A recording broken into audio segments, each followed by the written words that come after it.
Full MV កម្រិតអន្តរជាតិផ្លាយអារម្មណ៍ចម្រៀង rap ដ៏អស្ចារ្យ Cambo Rapper ចេញផ្លូវការហើយទីបំផុត Full MV កម្រិតអន្តរជាតិចម្រៀងដ៏អស្ចារ្យ Cambo Rapper បានចេញជាផ្លូវការហើយសម្រាប់បងប្អូនទស្សនាកម្សាន្តអារម្មណ៍បន្ទាប់ពីបានផលិតនិងកាត់តយ៉ាងយកចិត្តទុកដាក់ពីអ្នកជំនាញប្រចាំផលិតកម្ម Galaxy Navatra នៅក្នុង MV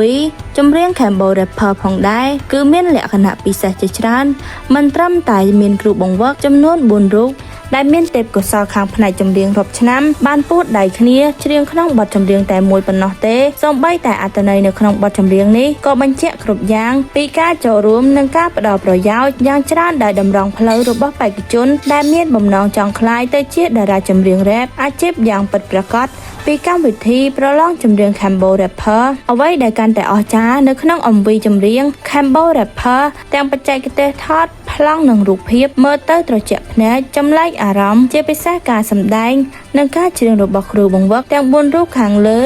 គឺពិតជាវ៉ាវគួរបញ្ជាក់ផងដែរថាកម្មវិធីប្រឡងចម្រៀង rap Cambo Rapper នឹងចាប់ផ្ដើមដំណើរការប្រកួតសប្តាហ៍ទី1នៅថ្ងៃទី24ខែតុលាឆ្នាំ2025និងផ្សាយលើកញ្ចក់ទូរទស្សន៍ CTN ចាប់ពីម៉ោង 8 យប់តទៅគ្រូបង្វឹកទាំង4រូបដូចជាកញ្ញាតនច័ន្ទសីមាលោក Tempo Tri លោកប្រហ្លានិងលោកសង្ហា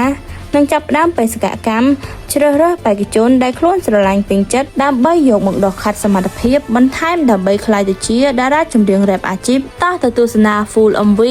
ចម្រៀង Cambo Rapper ទាំងអស់គ្នាធានាថាក្នុង MV ចម្រៀងនេះពិតជាអស្ចារ្យដែលកើតចេញពីការច្នៃប្រឌិតកូនខ្មែរពិតៗ